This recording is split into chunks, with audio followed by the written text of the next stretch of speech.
Broadcasting from the business capital of the world, this is the Podcast Business News Network. Yeah, I was just thinking we probably should rename this podcast to Storytime with Shoop. Yeah. Seriously. Yeah. We've got a name. This gentleman is the author of a wonderful children's book called Jack Sprout, and he has shared it with us in previous podcasts. It's a great book that looks at life, lessons in life, animals, the ecology, the environment, and so much more in Jack Sprout. And that book published and available if you want to search it out on Amazon. Just a great book. Great book for educators as well, librarians, and of course, children, grandparents. What a gift too. He's been sharing with us, call it the next version, the next incarnation of the story for Jack Sprout. And he is Jack Shoop. He's back with us. How you doing today, Jack? Hey, how you doing, everybody? Glad to be back.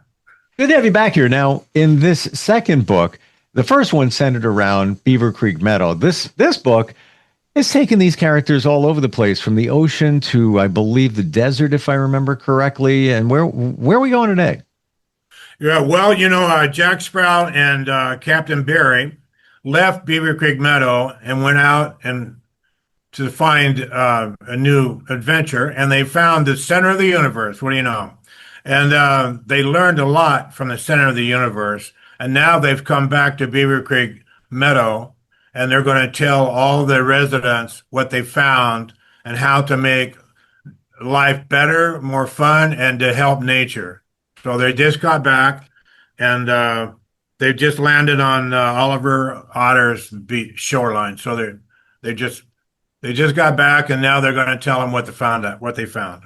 And I want everybody to know, before we pick up here, in that this book, the second, not officially published yet, and what we're getting is, call it the raw version. This hasn't even been edited, so I think it's kind of cool hearing what that sounds like. But it's so good that I wouldn't even know if you told me, yes, this was edited by 5 people with extensive experience. I wouldn't even know, because the story is so good. So yeah, enlighten us. Okay, here we go. So now Captain Barry and Jack Sprout just came back to Oliver Otter's beach. So Oliver's going, "Welcome home, adventurers," shouted Oliver from the deck of the cruiser. "Glad to see you. Ollie told me a little bit about your journey, but let's make a fire and tell me the whole story." "What's everyone been saying since we've been gone?" I asked. "Remember, most of them thought your adventure was a bad idea anyway," began Oliver.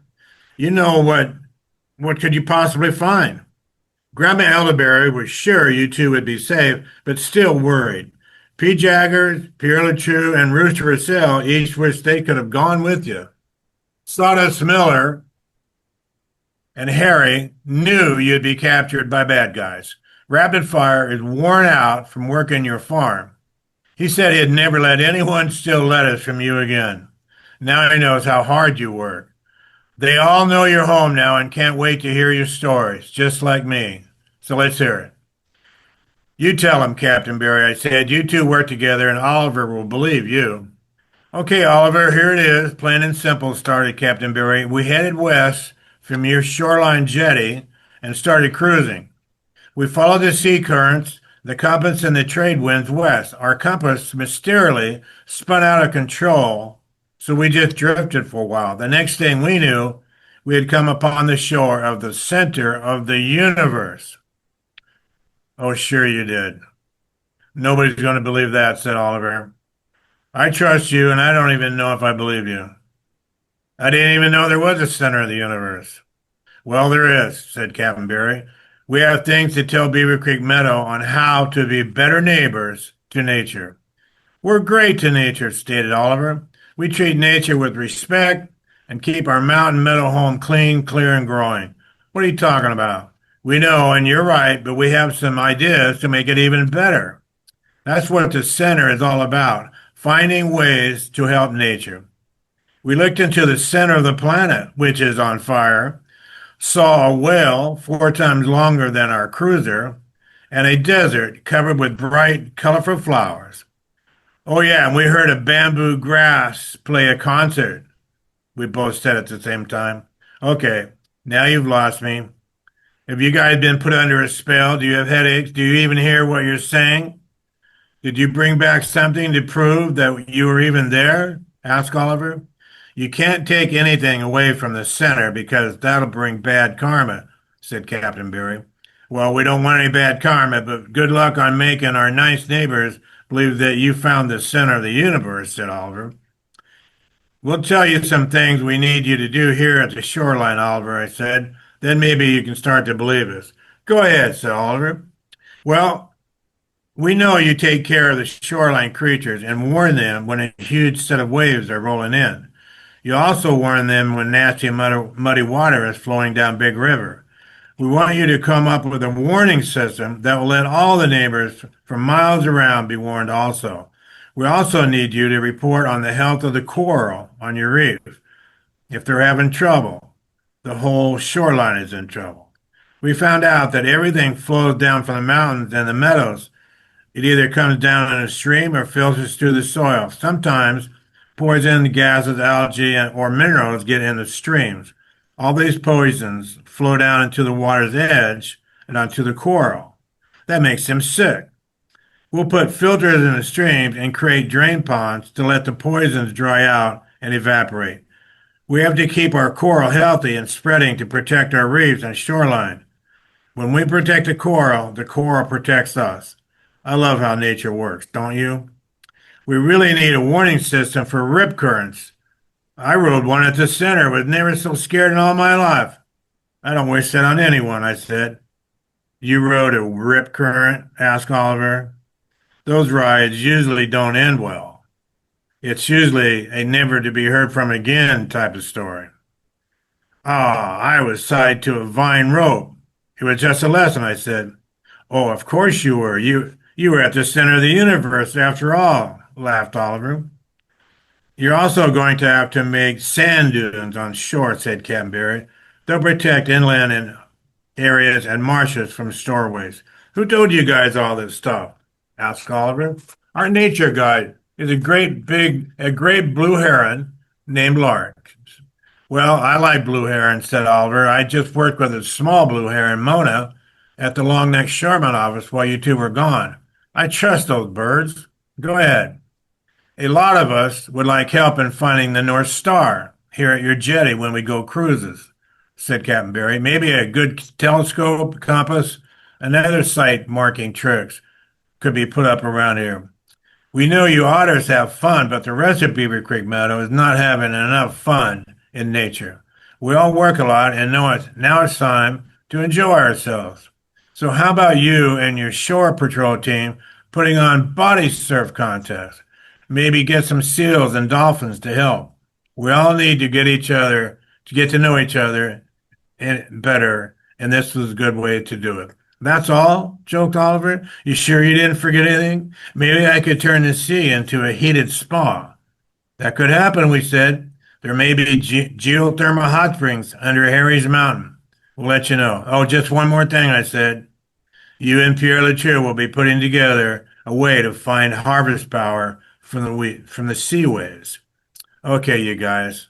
Enough with this crazy stuff. Either you've lost your minds or it's a bad, not funny joke, said Oliver. This is all very weird. Maybe you should go back to the center of the universe and tell Lark it's not going over well. I have enough jobs to do. What you just told me will take a whole flock and a couple of herds to accomplish. We otters are hard workers already. Just because we have fun when we work doesn't mean we need more work. I don't have time to power up the sea. I'm sorry.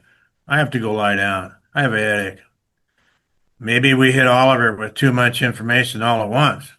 We're just so pumped up to tell our center of the universe story that we went too far, too fast. We'll have to remember that when we have our meeting at the dock. Oliver went to his den, probably for the night. Poor guy. Hope he doesn't have bad dreams. We went to our lean-to and came up with a plan to better share what we've learned on our adventure. We decided to let Oliver start the dock meeting and give his side of the story. Then we'll give an overall picture of how to help nature better. We want to be sure to tell everyone that the center thinks Beaver Creek Meadow is one of the shining examples of nature already. We'll go visit each other one at a time and explain things better. We'll let them know what we're all going to help each other. After all, that's the Beaver Creek Meadow way. Maybe we'll need some of the neighbors to come to our places too. Captain Barry and I need to get back to our dock and our farm. During the next couple of days, a few neighbors came down to Oliver's jetty to talk. Pete Jaggers came down, and I'm glad he did. He had experience on the open seas and might even have been to the center. Hi, matey, I said. Glad you could come see us. Guess where we've been? Everyone knows where you've been, said Pete Jaggers. You know, Kenneth, that pigeon can gossip with the best. The fact is, very few believe you two have been to the center of the universe. I have to admit, I didn't even think of that one. I thought my pirate ship story was a good one, but yours is a whopper. You're going to have a big crowd at the dock. Even Early Worm will be there for a little while. You'd better have some good stories. I saw Oliver Otter on my way in. He didn't even say hi, like he usually does. What did you do? What did you two do to him? We overloaded him with too much stuff to do, and he didn't like it. He's in recovery at the moment. He'll rally, though. We're going to have him open up the meeting at the dock, break in the crowd. Maybe you can help, I said. I imagine you've been to the center during all your time spent on the open seas. I have heard of it, but remember, I was on a pirate ship, and we weren't allowed ashore. Probably the best for all involved. Our compass started working anyway, and our captain got spooked. What do you mean, overloaded him? Asked Pete Jagger. He has a lot of maintenance to do here at the shoreline. We'll help him, but we gave him at least 6 projects. You know otters. Fun is first. We won't stop any fun, though. In fact, we're going to add some fun down here. Do you know how to body surf? No, the yellow spiked-haired parrot said. It's a good thing I'm managing the desert. We don't have any issues out there. Everything is okie dokie. You're doing a smash-up job for sure, but we have plans for you, too, to help nature. Oh, yeah? Said Pete Jaggers. Like what kind of plans? Well, for one thing, we need a warning system for flash floods out there. Maybe we could make a place for floodwater to go. Also, every spring, we'd like for you to turn the whole desert into a colorful display of beautiful flowers for 2 weeks, I suggested. Yeah, well, we call it the desert because flowers don't grow there. You two are crazy. Now I know what happened to Oliver. I'm catching the next sea breeze out of here. Have a nice day. See ya, said P. Jaggers. Looks like we did it again. Too much information. How are we ever going to convince Beaver Creek Meadow to listen to us? It's our job to spread the word we've received from the center of the universe. We didn't know it'd be this difficult. We talked about it, and Captain Barry had the idea to send for Redtail McAllister. He was a friend of his and had worked with him several times. As you know, Redtail is a red-tailed hawk that rides the wind currents above our meadow all day, every day. He warns us of any danger and knows everything about everything, or so he thinks. We helped Oliver build a roaring bonfire on his beach. Redtail would surely see the flames and come down to see what was going on. It worked. Redtail was there in no time flat. What are you guys doing? Trying to make me cough? Said the red-tailed hawk. No, we need to talk to you, said Captain Barry. Captain Barry told Redtail all about our trip, what we had learned, and what we needed to tell our neighbors in Beaver Creek Meadow. I've heard of such a place, said Redtail. I need to go there and find out if you two were really there. I'll ask Dr. Ann Wheatfield to go to the center with me. Everyone trusts her and will believe whatever she has to say. I've never been there, but if you show me the way, I'll escort her there and back safely. Oh, great, we shouted. We didn't know what else to do. They said for us to send a cormorant out to the center to see if we could send someone to do just as you suggested. When they get back, we'll send word to you, Redtail. We're told that a high-altitude jet stream will take you straight there. You'll have to catch it on the side of Harry's Mountain. There's a thermal airstream there that'll take you up to catch it. You want to get off land on the south side of the center. There will be a great blue heron there named Lark patrolling the shoreline. He was our tour guide and will fill you in on what we've learned and confirm our story. He might even learn something from Dr. Rand, too. A morning sea breeze will bring you two back. I hear it's not as bumpy as the ride. Come back to Oliver's Beach. We'll talk to you and Dr. Wheatfield and plan our meeting on Captain Barry's dock. Thank you, Redtail. You'd better start planning your trip. The meeting is in 4 days. We found a cormorant resting in the shallow seagrass by the shoreline. We told him our plan, and he agreed to go to the center. He had been there many times. He knew the route well and was back in 24 hours. Good news, he reported. Lark said to come ahead. I sent a message from Oliver's Beach to Redtail that it was time to go. He flew in the next day. Okay, said Redtail, either you two are crazy dreamers or are great adventurers. I'm going to find out which. Redtail flew straight to Professor Dr. M. Wheatfield's elm tree in the West Woods and told her about the plan to go to the center of the universe. That sounds lovely, said the delighted Dr. N. I'm always wanting to expand my knowledge to be able to teach about life's treasures. Where is it? How do we get there? And when do we go? Dr. Ann was excited. She told Grandma Elderberry and asked if she'd watch her home while she was gone.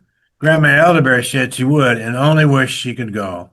She hadn't wanted to go with me on my adventures, but had wished me a good fortune. She believed in me, but she knew that daydreamers don't always know where they're going. Redtail was an expert in riding thermals and wind currents. It's what he did. He made a plan for himself and Dr. Ann to fly up to see High Mountain Harry. Harry would tell them where to find a good, steady thermal to ride. They'd ride the thermal up until they caught the jet stream going west. They'd ride the jet stream until they saw the center of the universe.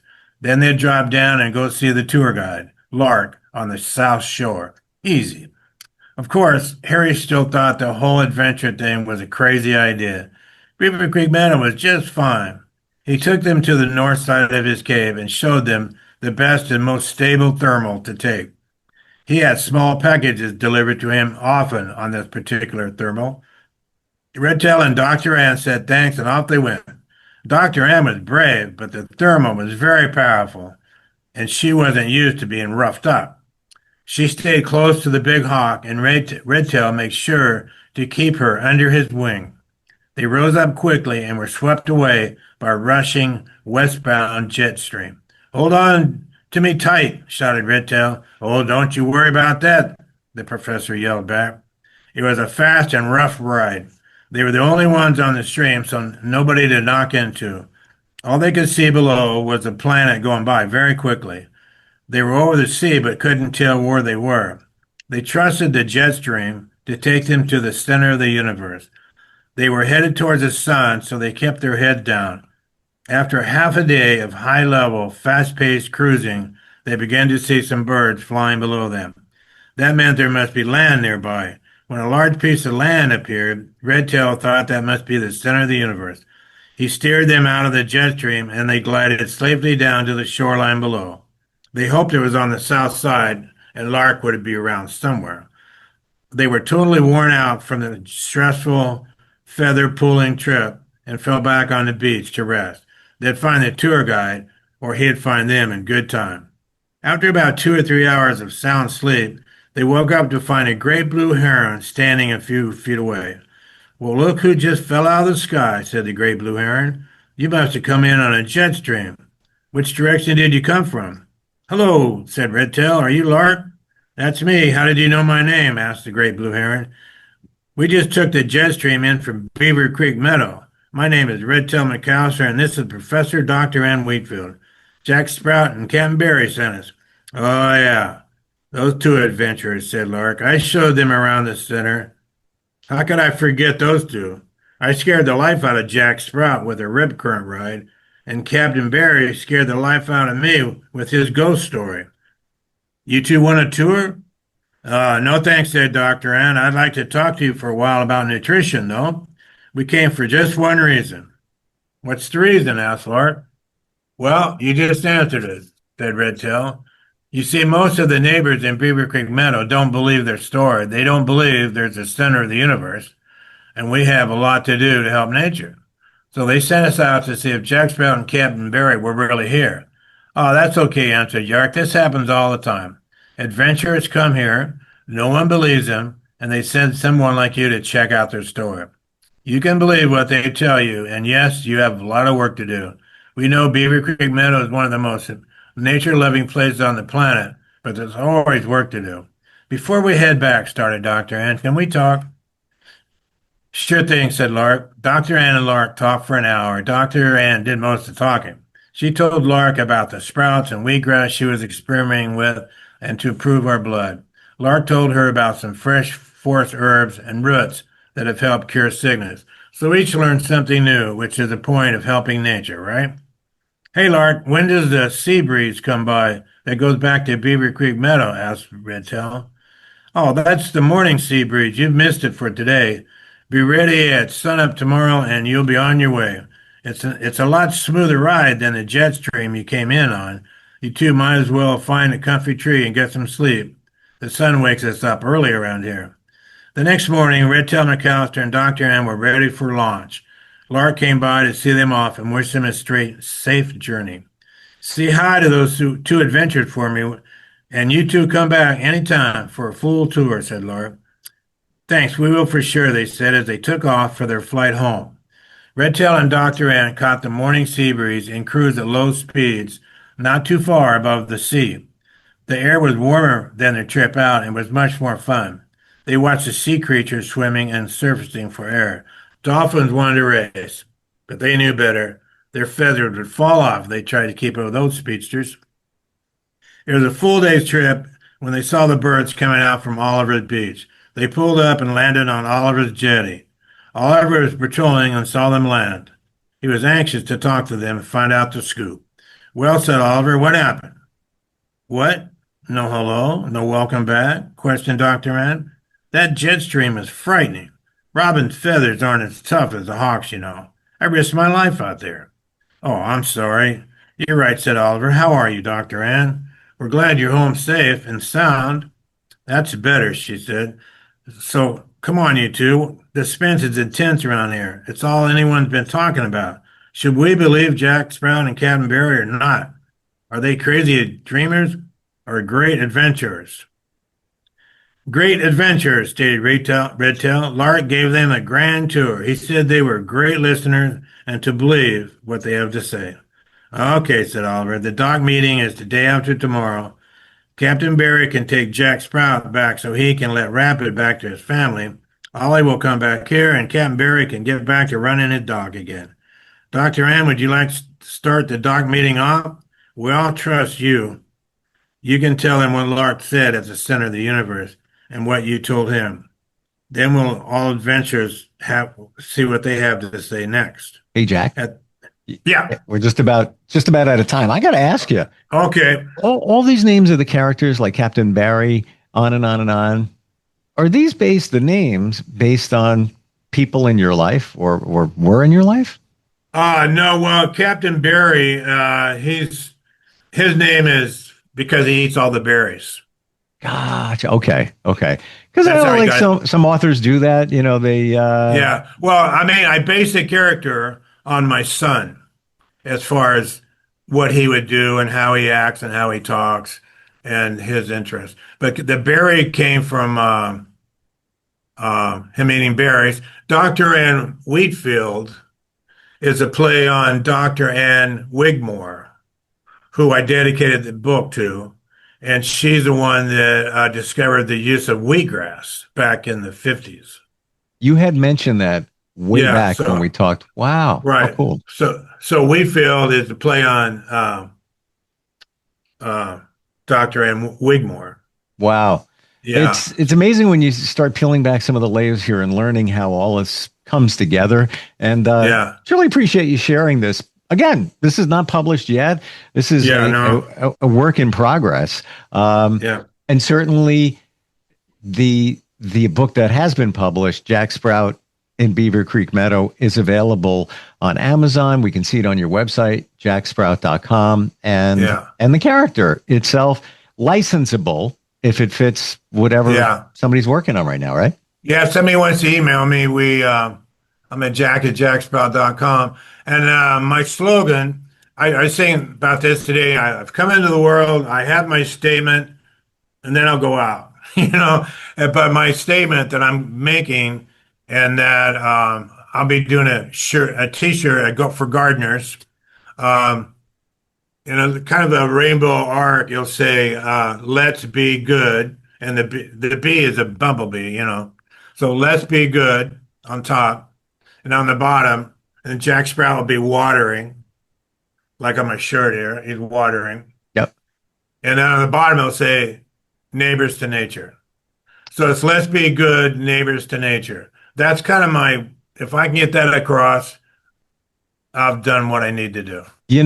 If every child in the world knew that early on, our planet would become a different place. I think so. And you don't have to tell them what to do. Right. Just tell them, look, nature's our neighbor. That's all I need to tell you. And you go from there. Well, they don't want to be, they don't want to be told what to do. They want to figure it out themselves. Spot on. Yeah. And I was on a ferry the other day. I think I might have shared going between. Yeah, you told me they threw some off. There's a little kid there throwing stuff into the water. I'm like, what are you doing? And I can't yell at him. He's not my kid, but it starts with the parent. Thank you so much for today. Okay. Great stuff. Looking forward next time we get together. We'll see you next week. Thank you. Thank you.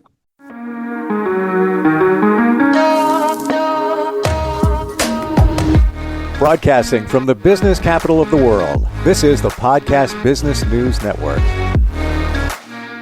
Adopt US Kids presents Multiple Choice Parenting. Your daughter just had her first breakup. Do you A, put yourself in her shoes? How could he do this to you? And for Sheila, she has split ends.